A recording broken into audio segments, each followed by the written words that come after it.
You're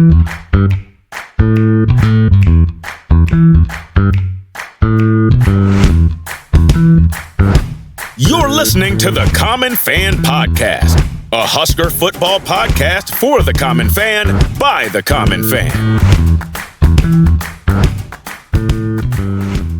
Welcome back to the Common Fan Podcast. I am TJ Burkle, as always, senior and Geoff in Lincoln. Hey, Common fans, make sure to subscribe to our YouTube page. That's youtube.com /@CommonFanGVR. Did I get that right, guys? Sounds good. I think that's right. You just search Common Fan Podcast on the old YouTube there. How are you guys doing tonight? Doing well. Yeah, great. Yeah, I want to remind you. You just mentioned the YouTube page. I'm going to go back. You mentioned the YouTube page. So for those common fans out there that are already subscribed, they've been plugged in, listening to everything. I didn't know this until recently, but there's a bell. If you're subscribed, there's a bell. If you click the bell, you can click to be notified when all videos are put out by your favorite YouTube channels. So go ahead and click that bell for the Common Fan. Ring podcast. the bell. Ring the bell. Ring the bell. You want to ring that championship bell. It's like, I think it was Marty Schottenheimer. He said, "We're going to ring the bell. Ring that championship bell." So hit the bell. So if you want to get all the videos, all the YouTube shorts, all of it, there's only one way to do that. Yeah. Click subscribe that bell. on YouTube. Ring the bell. Ring the damn bell. You know what to do, Common fans. You know what to do. Hey, Common fans, do you like burgers? Do you like steak? Yep. Do you like kebabs? Do you like beef hot dogs?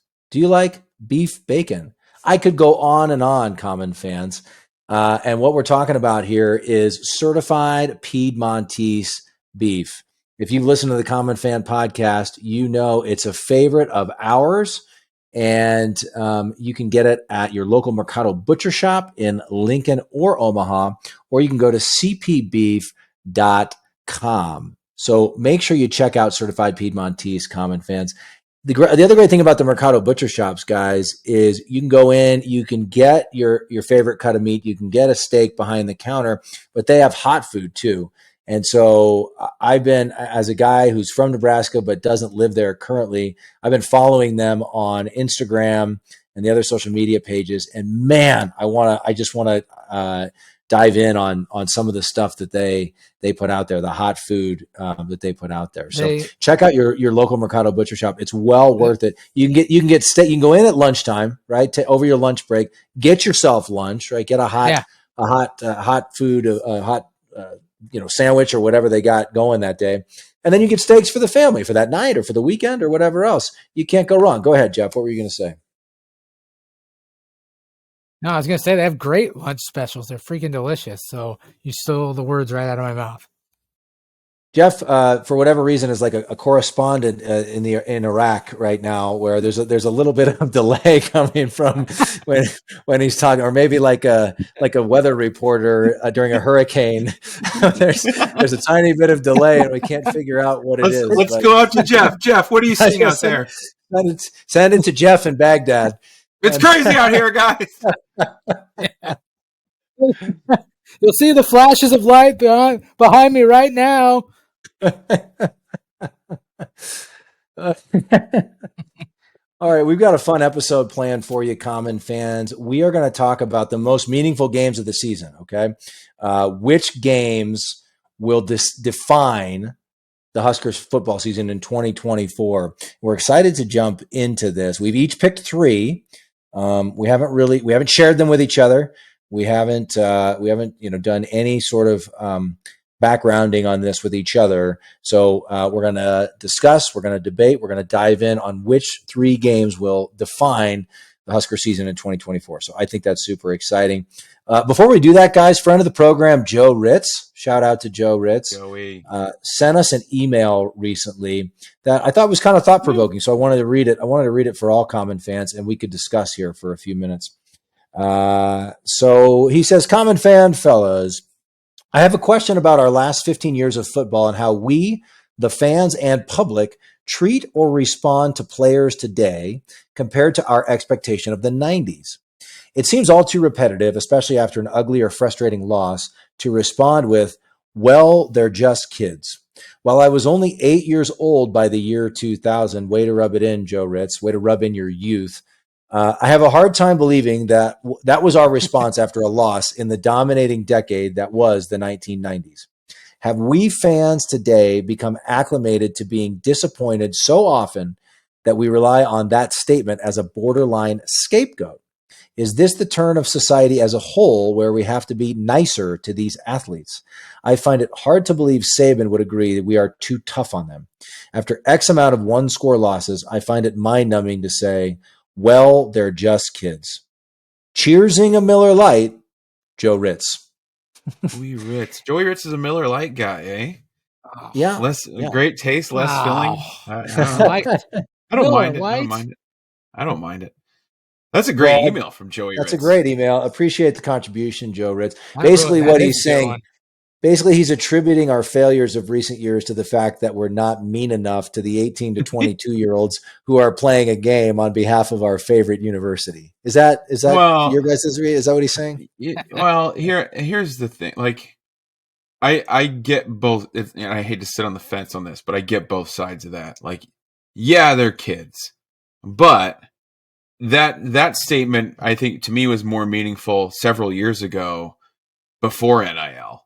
Like, now these kids are getting an education and being compensated to be football players. Exactly. So to me, that's lessened that statement doesn't mean as much to me anymore. It's like, yeah, they're kids, but they're getting paid to do this. They're getting paid more than people our age who work their ass off the whole year.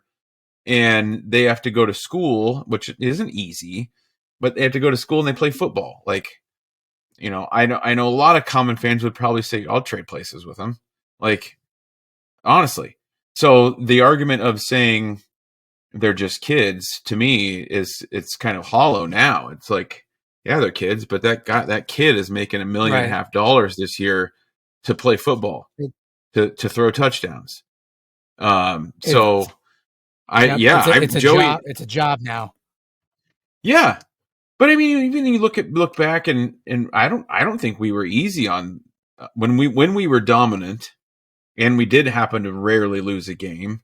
I don't think anyone was like, whoa, these guys are just kids. No one was saying that about like Mike Grant when we wanted to bench him for Tommy Frazier. Nobody was saying that when we insert quarterback here, Scott Frost. I mean, they freaking booed him. Like, and we had just come off of back-to-back national championships, and they're booing this kid who is a native Nebraskan. I don't think we've gotten softer on these kids. Like, no, I mean, I think you just need to sit in Memorial Stadium during an underwhelming performance, and you'll see that people I don't think are a whole lot nicer to these kids than we used to be.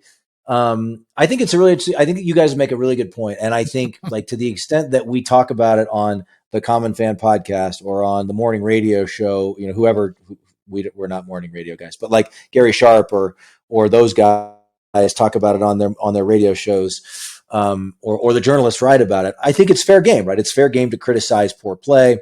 It's fair game to criticize bad decision making and all those things. And I think that was true. I mean, I think you could make the argument it was big time college football, and that's always been true. But I think especially now that these guys are making money, that's definitely true. But I will say, like, I don't think like us getting really angry and bitching about the performance on, you know, a post-game a Common Fan podcast post-game recap is going to change anything. I don't think, you know, or anybody else, anybody in the real media saying something or being hard on these guys is going to change anything. But I do think it's a fair point, and I think it's fair game that, you know, these guys are making money. They're making good money in some cases, and you know, I mean, I don't want to believe this in other ways, but it's almost like the minor leagues right now at this point, right? Like, and there's like professional-ish. Yeah. But there's definitely a line you can cross. Like you know what I mean? Like you can be pissed about something this fall, something that Dylan Raiola did, and say that he played bad or he threw a bad interception. But then taking it a whole nother level and like, calling them names and doing this other stuff. Like, we don't need to be doing that stuff, but we can be critical. We can be critical of their play, period. Yeah. But that's a good point. to make 100%. it like a thing where you're saying go walk out in front of a bus or something like that. Cause you see some complete jackass, buttheads on Twitter. I mean, saying some of the most outlandish, stupid things, like, and personally, like, when a guy makes a tweet, and you're like, well, why didn't you catch that? You reply to his tweet, say, why didn't you catch that touchdown in the third quarter, you loser? It's like, agreed. Yeah, that doesn't mean it's okay to engage directly with these guys on Twitter and tell them they're terrible or whatever, things like that. I think we've been pretty consistent whenever this has come up on the podcast that, like, don't be that guy. Don't tweet at recruits. Don't tweet at players. And I would also say, like, I love the guy on Twitter that's like, well, I trade places with him, or like, look, yeah, but you can't. You're not trading places with them because you're not capable. You're not capable of doing it. Yeah, Steve, right. you have two bad knees, and you're 150 pounds overweight. You can't trade places with him, sir. And even though, like, I know you led the team in sprints. It was always really important to be one of the first guys done with sprints, wind sprints 25 years ago. Like, that doesn't mean that you can trade places with them. Like, they're elite athletes that do things very few of us can do. And so I think that's important to keep in mind as well. Absolutely.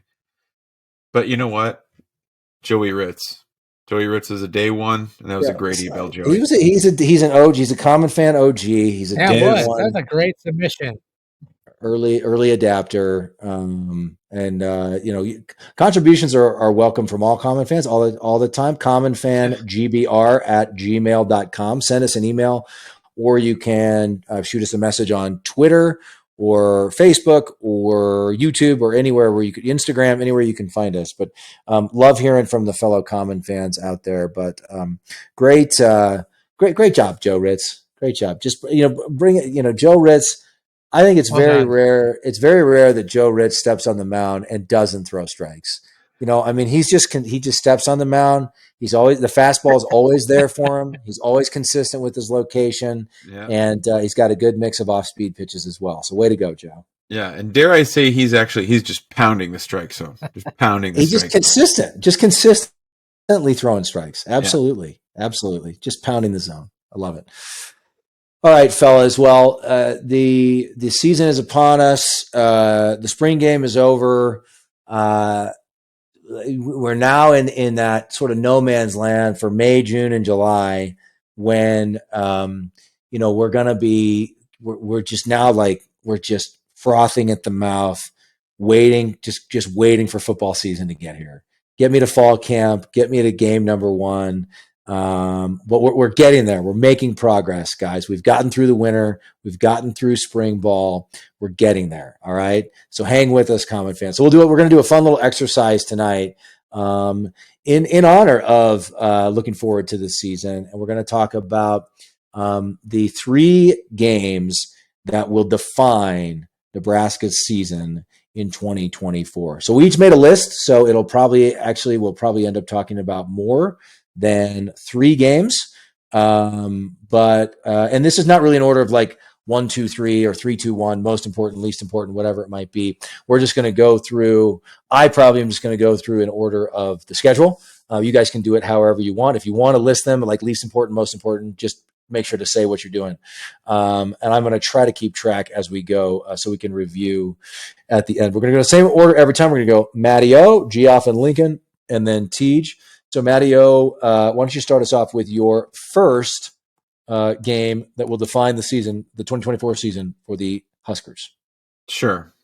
Well, first, I do want to say, TJ, that the coach in me doesn't necessarily want to participate in this exercise because they're all equally important. Every single one of these games is equally important, TJ. They're all regulated. They are. They're all actual real football games. They're all equally important. Thank you, Coach Owens. And if you'd like to sit this one out, Jeff and I can handle it from here. No. I'll go.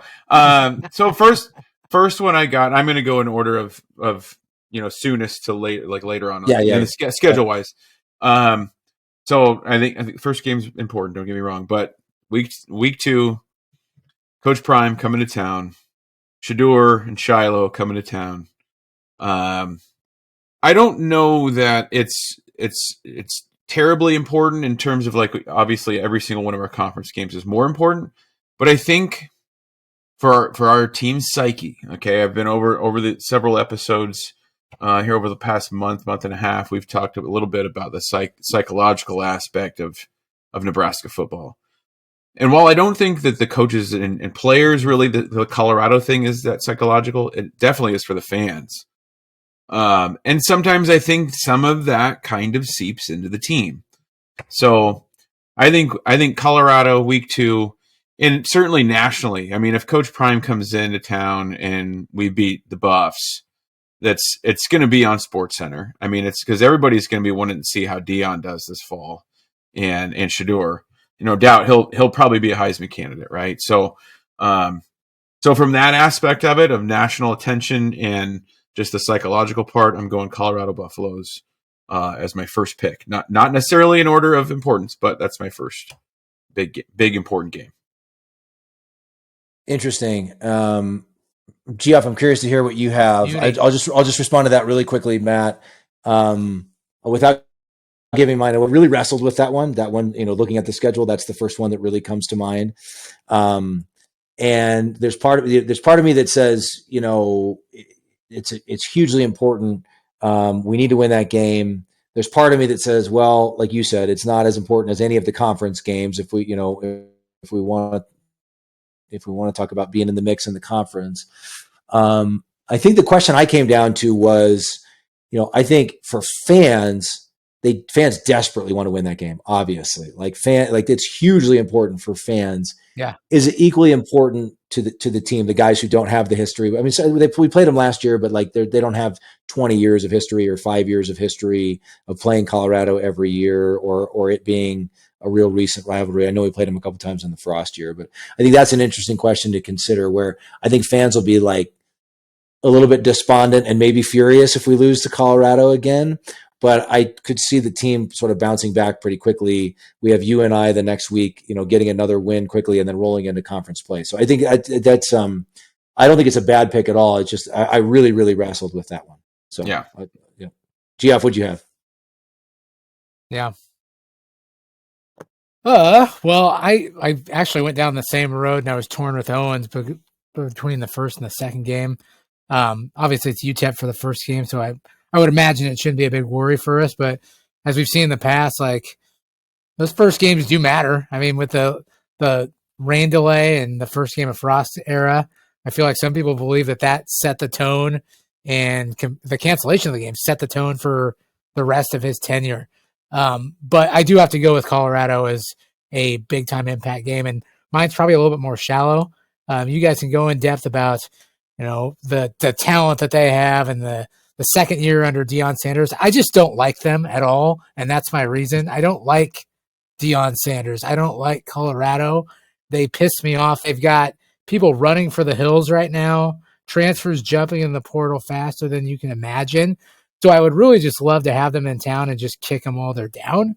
And I think that's going to boost our confidence that if we can just kick the crap out of these guys in our house to start off the season in a first big game of 2024, I think that's going to give us that motivation and that push that we need, so to speak, to kind of hopefully roll through a few games after that. So I'm going with Colorado as well, Owens. I like it. Yeah. I love that pick, Jeff. I love it, Matt. Everything you guys said makes sense. I didn't end up picking them for mine. But it's just because you're wrong. I agree with a lot of what you guys are saying. And I probably want to win that one as much as I want to win any game this season as a fan. But my first one was actually Illinois. It's our fourth game of the year, first conference game. It's at home. Yeah, and let me tell you why on that front. we beat Illinois pretty handily last year, and I think that people are looking through the schedule this year. I mean, I would assume Husker fans, common fans, are not taking anything for granted after the last several years. But I think people are assuming we're over the hump on against some of these teams, and we're just going to we're going to beat them with no problem, like the Illinois and the Purdue's of the world. And I'm just super mindful of losing to Illinois. We lost to them for sure in 2020, for sure in 21. I think we lost to them in 22 as well, right? Did we lose to them for 3 years in a row? Yeah. We lost to them for 3 years in a row. And also, we played really well against them in 2023, but they looked like absolute garbage that night. And they ended up playing a lot better toward the end of the season. We know Bert Bielema is a solid coach. And look, I picked that one because I think a win is kind of like, okay, this is a second-rate program. This is the kind of team Nebraska should beat. They are and always will be a second-rate program. And so we're going to beat them now and forever moving forward. And I think that's how we'll feel if we win. But if we lose, it's going to be like one of those oh geez, are we in for another one of these seasons where we have to hold our breath against Illinois? We have to hold our breath against Purdue. We have to hold our breath for every game this season. So I'd love to see the Huskers come out, ideally 3-0. But I'd love to see the Huskers come out, take control of that game early. It's going to be physical. We probably won't run away with it, but I'd love us to establish ourselves physically early and kind of pull away in the second half. If we blow them out of the water, just because we added all these athletes in the offseason and we're throwing the ball around the yard or whatever it might be, all the better. But that one's got me. I think that one is kind of a sleeper for a game that could define the season. All right. Next one for you, Matteo. Next one, I'm going a little contrarian here. Probably not one of the first ones that would jump out to many folks. But I'm going with Rutgers, aka Butgers. I think our buddy Triple B Printing, Josh, actually had a T-shirt that was set 2-3 years ago, maybe more like Butgers, I think was his T-shirt. What are you? Well, I mean, it's funny if it is. It's funny. It's funny. No, but my reason right now, my reasoning really is just, okay, we've got to start off those first four at home. And we talked about the Colorado game. It's week 2. TJ mentioned Illinois is week 4. Then we go on the road for the first time to according to Geoff, terrifying West Lafayette, Indiana, to play Purdue. And then we come and so we'll see where we're at there after 5 games. But then we have Rutgers. Okay, we've had 5 games. Hopefully, we haven't been real injured. We've got Rutgers. It's homecoming. Not that any of that usually really matters, but it's right before we have a bye week. Okay, so I'm just thinking. My big thing. I think my big thing this year is the psychological aspect of these kids. All right, and again, they're kids, Joey Ritz. No, but I think if we can get a win there, hopefully we're already at 4, maybe even 5 wins there by that point of the season, and then we go on the road to putrid Indiana, and then we start the gauntlet of a schedule where it's Ohio State, UCLA, USC, Wisconsin, Iowa. Like, holy shit, right? So that's why, again, like TJ, I thought that was a great pick because we're already like drinking the Kool-Aid so much that it's already like, okay, Illinois will beat those guys, Purdue will beat those guys, Rutgers will beat. Those teams are all not bad, right? Like, I don't know, Purdue might be bad, but Illinois is decent. They might still be bad. They might still be bad, but it's on the road. It's our first road game, right? But that Purdue, Illinois, Rutgers, Indiana, like we're just already taking for granted, like, okay, well, those are wins. And until we kind of take that step where we're playing consistent football, we shouldn't really do that. So that's why I think Rutgers is a big one. It's one where they're tough. We should win that game, and we need to win that game because after that we go to putrid Indiana, but then it's the gauntlet. Yep. So big game. I think that's a great call, Matty. We talked about this on the full 2024 season preview with Charlie. Rutgers has been like there will probably be more talented than them, but Shiano, like since Shiano took over, that's a physical team, that's a well coached team, and like that's not they're not going to be an easy out for a lot of teams, probably Nebraska included. So I think that's a great call. Geoff, what'd you have? Well, you're not going to believe this, but Owen stole my thunder there. Whatever, get out of stole here. that from me. So I'm serious. I did, because the reason that I was going to pick Rutgers game is simply because of the numbers. And we talked about it on a previous podcast, that what could happen if we can break the bull curse. Like, and if somehow we manage to go into that game undefeated, if we could get that sixth, that could technically be our make or break for a bowl game. And the sky's the limit after that once you get that monkey off your back. And so I was going to go with Rutgers. Owens, you stole it from me. You suck. Damn it. I was going to think outside the box, but that really is the game. If we somehow can pull out a win against Colorado, very, very dangerous Purdue and West Lafayette, if we can pull out a win there. If we pull out a win and we go somehow get to 5-0 going into to that game, I mean, we break the bowl curse. That could very well be the changing in the trajectory of where we go for the rest of the season. Wow. So Geoff and Matty O in line with their first two picks. They both had Colorado, both had Rutgers. Knowing Geoff, group project guy, probably just like didn't even do any research. Copy my answers, Jeff. He's just as he's going right after Matt and just choosing the same one, and he's not even aware. He's not even aware of what's on the schedule. Yeah. You're not going to believe this. I had the same thing. He doesn't even know what's on the schedule. He's just going with what Matt 100 to 1 shot. Yeah. Butgers. All right, well, great call, guys. For my Jeff's sound is a little delayed. Geoff coming to us live from Baghdad. My second Hurricane Andrew. Hurricane Andrew right now. He's out in the elements. Oh my God. I'm sorry. My second one, guys, was UCLA. And here's why. It's because it's after the Ohio State game. Okay. And don't get me wrong. I would love more than anything for us to go into Columbus and beat Ohio State. I think they're going to have the best team they've had in years this year. I think they might run the table, Ohio State. I think that's going to be very challenging. And so I want to see how we bounce back. I'm balancing my wishful thinking, which is I hope we're already at least at 6 wins by the UCLA game. I'm balancing that with the reality of recent years and saying it's possible we're at 5 wins then. And UCLA could be the game when we get that 6th win. I hope that's not true, guys. But, I think we're all having some good doses of realism here on this particular conversation, which we don't always have. But I just think for a lot of reasons, we're going to want to see the team bounce back after what could be a rough showing against Ohio State. We're going to want to see how they bounce back. And then, look, we could need it for our 6th win.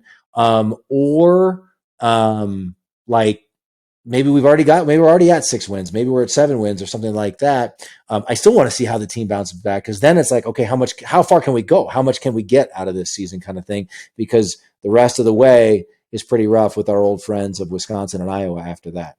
So I think for a lot of reasons, UCLA, and then the last reason for UCLA, they've got a new head coach. They were kind of, lying in the weeds a lot of the whole time Chip was there. They weren't dominating in the fashion that he had at Oregon, for instance.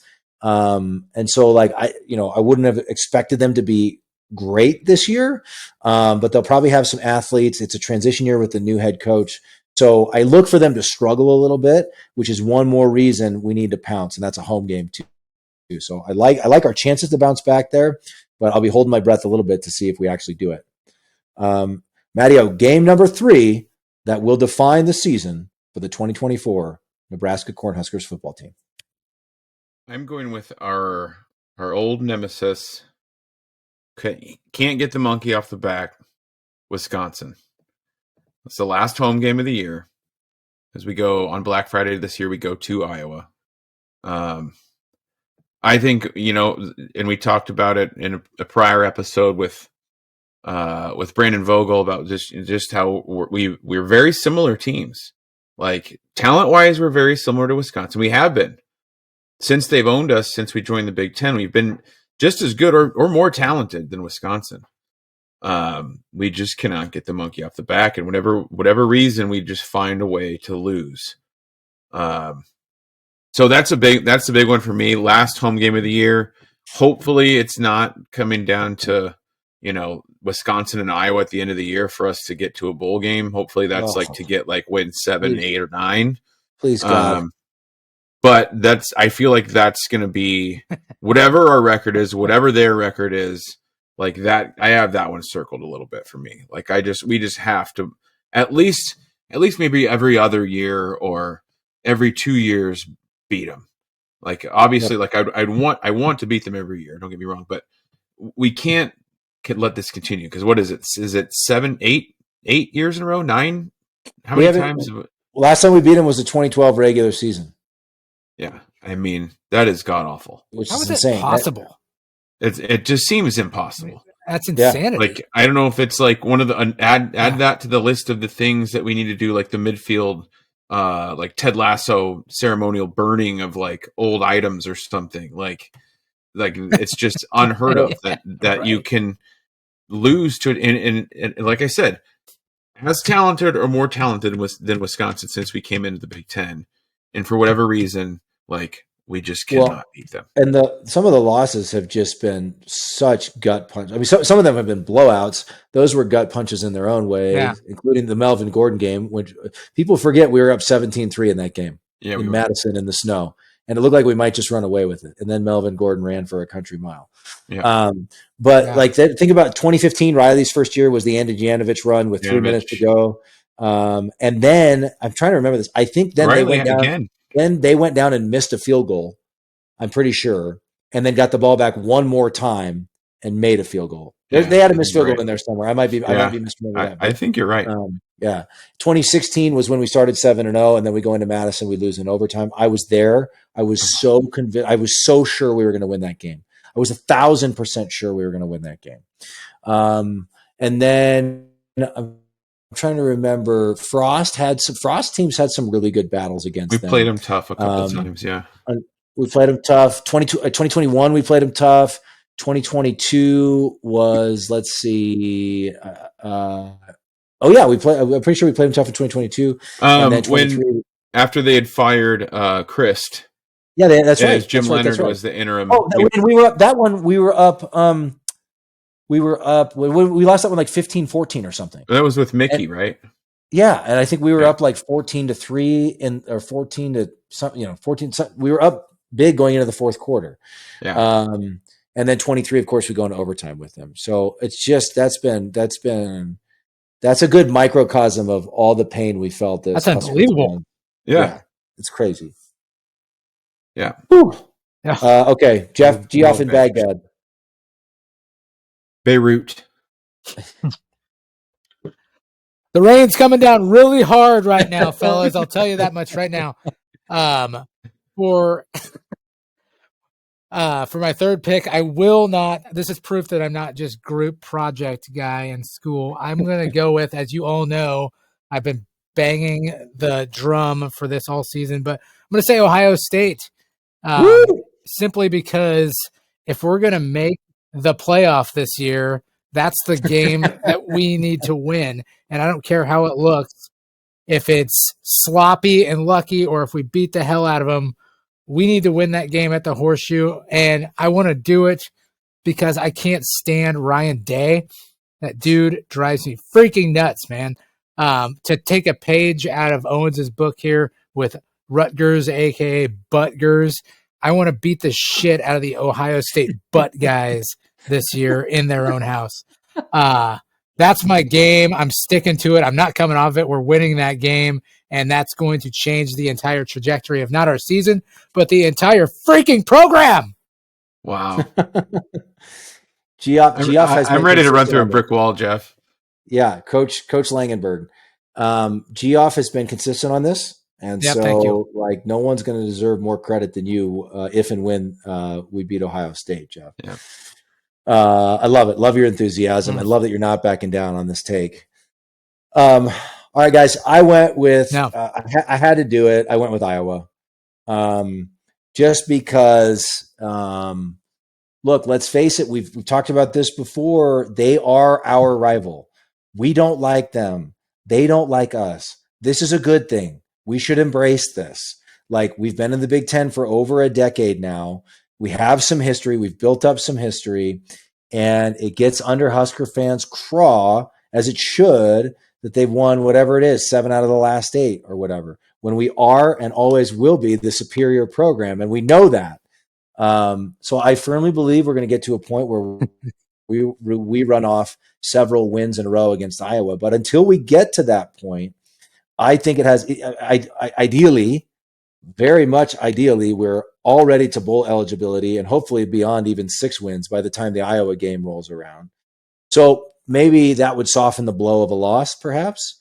But the last several years, that Iowa game has sort of set the mood for the Huskers going into the off season.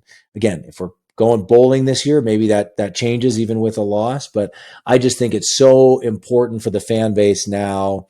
It mattered, the Twitter fights get old and they're annoying and whatever else. But like, we want to be on the winning side of those fights. We want to say we've won 2 out of the last 3. We want to say it's trending in the right direction for us in that rivalry. And so, like, just embrace it, Common fans. Iowa's our rival. They've gotten the better. Like, we have to own it. We have to face reality. They've gotten the better of us more often than not for almost a decade now, which is infuriating. I firmly believe that's going to change. I firmly believe we're going to run off multiple wins in a row against them. Like I said, that could start as soon as 2024. And I very, very much hope it does. But I just think if you're making this list, I mean, Matt, you made the point at the beginning, and we may not have even been recording yet. I can't remember. You made the point that, like, you could literally pick 3 games out of the first 6 because, some people look at those as the easy part of the schedule. But if the Huskers want to accomplish what they want to accomplish, they have to do well during that stretch. So it's almost like, yeah, those are maybe the more winnable games, but it's added pressure if you want to get to a bowl game that you have to win a lot of those games because we're probably gonna take some L's on the back half of the schedule. Yeah, just the old beat who you're supposed to thing. Yeah, right.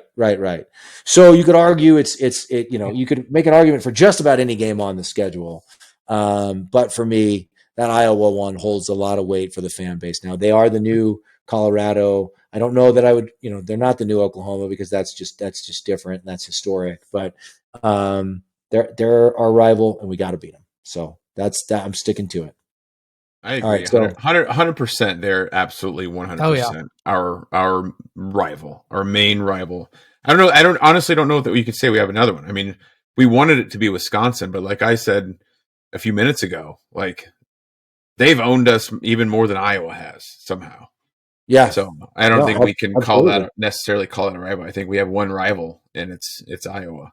No, I thought going into the Big Ten, Wisconsin would be our rival, and we would have some classic matchups with them, and we would both be, I thought we would be about what they've been in the time we've been in the conference. Top 15, top 25 program year in and year out.